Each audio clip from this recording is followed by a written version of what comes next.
आज हम लोग अग्रिम सत्र में समास प्रकरण के प्रवेश करते हैं और 10 प्रश्नों का समाधान कल हुआ था, उसकी व्याख्या हुई थी। टीजीटी पीजीटी के अभ्यर्थियों के लिए समास प्रकरण ये बहुत महत्व रखता है। आज हम लोग उसके आगे चर्चा करते हैं। प्रश्न संख्या 11 से, किस शब्द में तत्पुरुष समास है? तो इसमें जो है 4 ऑप्शन दिए हैं: अनिच्छा, तिरंगा और आजन्म और घनश्याम। इस शब्द में, इस प्रश्न में 4 ऑप्शन। तो तत्पुरुष समास के बारे में हम बता दें आपको कि वैसे तो 2 प्रकार का समानाधिकरण और व्यधिकरण तत्पुरुष होता है। व्यधिकरण तत्पुरुष जो होता है उसमें अलग अलग विभक्तियां होती हैं। कर्ता कारक को छोड़ दीजिए और जो संबोधन है उसको छोड़ दीजिए, बाकी आपको तत्पुरुष समास व्यधिकरण में मिलेगा। समानाधिकरण तत्पुरुष वो कर्मधारय समास के अंतर्गत उसमें आ जाता है। कर्मधारय भी तत्पुरुष का भेद है, लेकिन वो स्वतंत्र रूप से उसकी चर्चा हिंदी भाषा भाषियों के लिए और हिंदी के लिए होती है।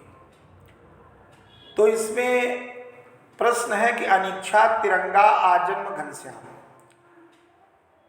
तो अनिच्छा में अनुपसर्ग है और इच्छा। तिरंगा जो है वो पहला संख्यावाची, तो ये तो द्विगु होगा।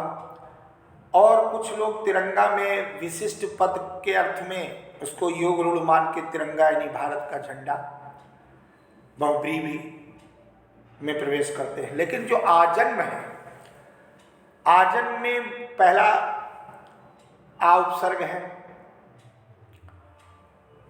और जन्म है, तो ये जन्म पर्यंत, जीवन पर्यंत के अर्थ में आता है। यानी पहले पद की प्रधानता है भाव में आए। घन की भांति श्याम, ये कर्मधारय में आएगा।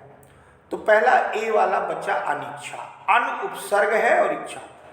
आ या अन उपसर्ग जो है वो नैतत पुरुष समास में आता है।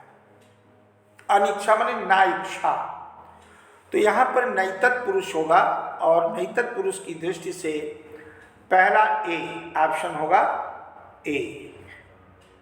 कौन सा होगा? ए। इसलिए इसका विकल्प होगा ए। फिर पीतांबर में कौन सा समास है? अब देखिए, पीतांबर शब्द में समास सामान्यतः लोग संस्कृत में जब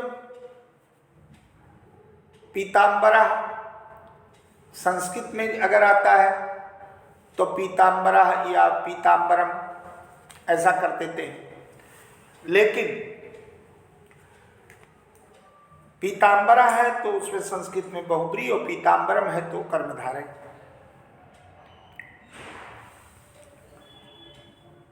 पीतांबरा में कौन सा समास है?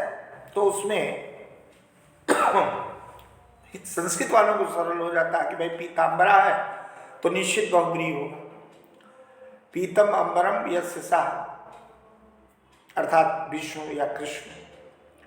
लेकिन हिंदी में पीतांबर शब्द जब आए तो उसको आप बहुब्री समास के अंतर्गत ले जाएंगे, यानी कि ऑप्शन होगा ए।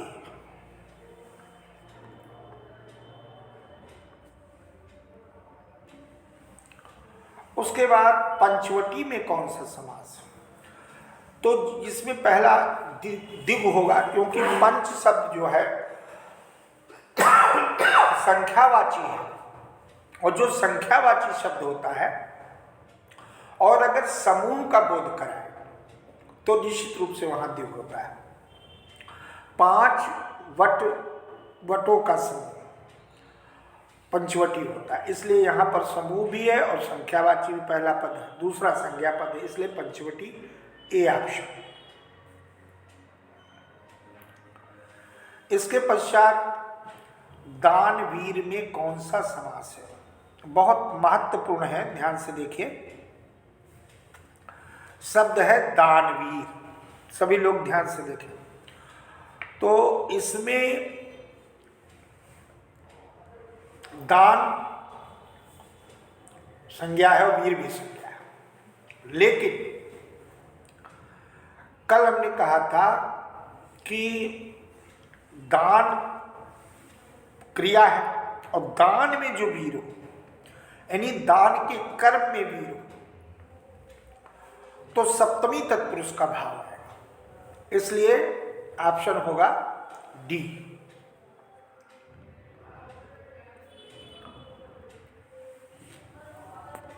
इसके पश्चात प्रश्न संख्या 15, निम्नलिखित प्रत्येक शब्द के लिए उसके नीचे दिए गए विकल्पों से उपयुक्त समास। प्रतिदिन, अब चूंकि प्रति उपसर्ग है दिन और ये प्रथम पद की प्रधानता है कि दिन संज्ञा है, सामान्य हो गया, लेकिन प्रति लग गया तो हो गया दिन दिन, यानी प्रत्येक दिनों दिन, हर दिन, ये भाव आ गया। तो प्रथम पद की प्रधानता, प्रथम पद अव्यय हो, प्रधान होता है तो अव्ययीभाव होता है, इसलिए यहां पर होगा अव्ययीभाव, यानी सी ऑप्शन। इसके पश्चात लंबोदर। अब लंबोदर में लंबा शब्द जो है वो विशेषण है और उदर विशेष्य है, यानी संज्ञा पद है, लंबा विशेषण। दूसरे शब्दों में लंबा जो है वो उपमान हो गया और उदर उपमेय हो गया। देखिए, लेकिन इसमें एक विशिष्ट चीज है कि लंबोदर कोई व्यक्ति विशेष तो होगा नहीं, लंबोदर से तीसरा पक्ष प्रबल हो गया। तीसरा पक्ष क्या है? भगवान गणेश के लिए अन्य पद की प्रधानता हो गई, इसलिए इसमें कौन सा ऑप्शन सही होगा? ऑप्शन सही होगा सी, बहुब्रीहि, बहुब्रीहि ऑप्शन। इसके पश्चात नवग्रह। इसमें भी देखिए प्रथम पद जो है वो क्या है? संख्यावाची है और ग्रह, नौ ग्रह का समूह, समाहार का भाव आ रहा है। तो समाहार का जब यदि समूह की बात आई, समाहार की बात आई, तो निश्चित रूप से द्विगु होगा। संख्यावाची भी हो और समाहार यानी समूह भी हो तो द्विगु, ए ऑप्शन।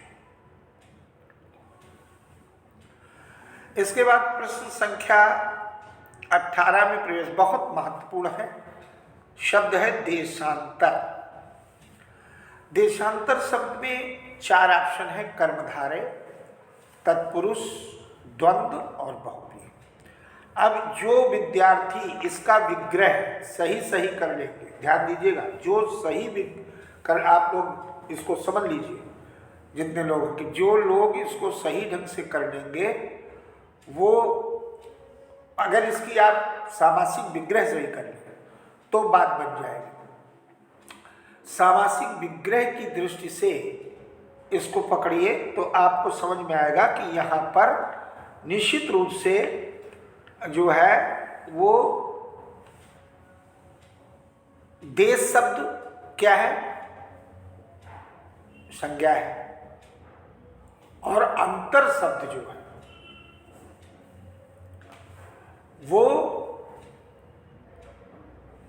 संज्ञा है। लेकिन देशांतर का मतलब होता है कि देशों के दूसरा देश, तो देशों का जो अंतर है उस दृष्टि से देशांतर शब्द में आपको बहुत ध्यान से समझना है कि कर्मधारय, तत्पुरुष, द्वंद्व और बहुव्रीहि 4 दिए गए। अब इसका विग्रह क्या करें?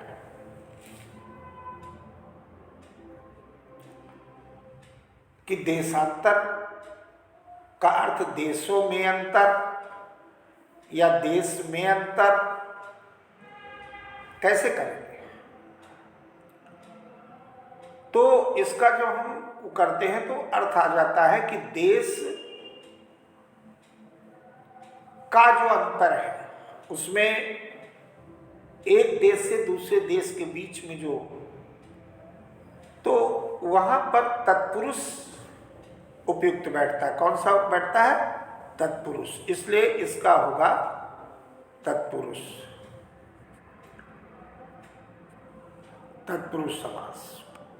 इसके बाद सपरिवार। देखिए, सपरिवार शब्द में सहित का भाव आएगा, और यह जो शब्द है सहित का भाव आना तो पहला पद प्रधान हो गया। स का सहित के अर्थ में प्रयोग होता है, सपरिवार यानी परिवार सहित। तो प्रथम पद की प्रधानता हो गई, इसलिए अव्ययी भाव। कौन सा हुआ? अव्ययी भाव, यानी ए हो गया। इसके बाद 20 संख्या 20 में आया दीनानाथ। अब दीनानाथ शब्द में सभी लोग ध्यान से देखें कि इसमें 4 ऑप्शन है, कर्मधारय, तत्पुरुष और द्विगु। अब दीन, दीन दुखी और अनाथ, यानी जो दीनों के नाथ हैं, जो दुखियों के नाथ, दीन दुखियों के नाथ स्वामी हैं, के आ गया। तो यहां पर क्या हो गया? तत्पुरुष समास, षष्ठी तत्पुरुष, यानी बी ऑप्शन। कौन सा ऑप्शन? बी। इसके पश्चात नवरत्न, तो संख्यावाची है, दूसरा संज्ञा पद। देखिए, द्विगु में संख्यावाची हो, दूसरा संज्ञा पद हो और समूह का बोध हो, तो नवरत्न उसका समूह होता ही है नवरत्नों का, इसलिए द्विगु होगा। कौन सा होगा? द्विगु, ऑप्शन डी। इसके पश्चात देश प्रेम 22 नंबर। अब इसका जो विग्रह करेंगे, देश के लिए प्रेम या देश के प्रति प्रेम, तो देश के लिए प्रेम और देश के प्रति प्रेम भाव आ जाएगा, तो षष्ठी तत्पुरुष में ही जाएगा। तो क्या हो जाएगा? तत्पुरुष समास, यानी बी। कौन सा? बी। उसके पश्चात घी शक्कर। अब घी शक्कर 2 पदार्थ हो गए और दोनों समान हैं, तो समान संज्ञाएं हो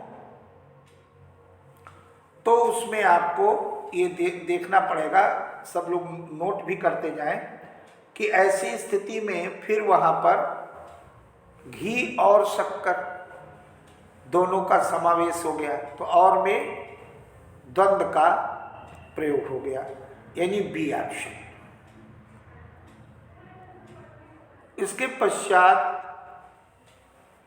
मुरलीधर।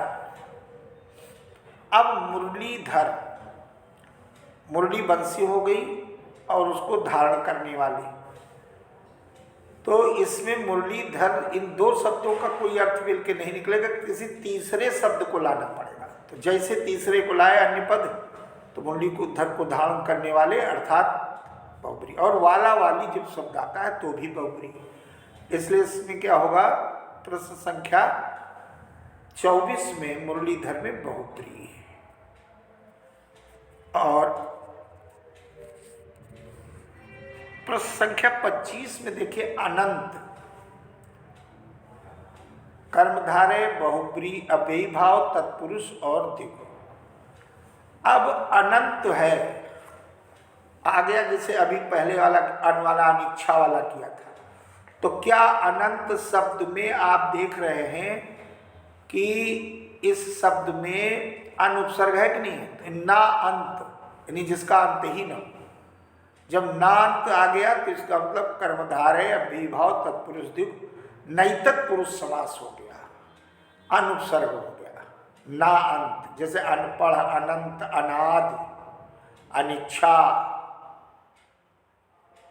ठीक है। तो इस रूप में अनुपसर्ग आया ना अंत, तो नहीं तत्पुरुष हो गया, और इस दृष्टि से विकल्प सही हो गया, नहीं तत्व सी हो गया। तो प्रिय अभ्यर्थियों, आज इतना ही, और इसके आगे कल हम और प्रश्नों पर समास प्रकरण पर विचार करेंगे। धन्यवाद।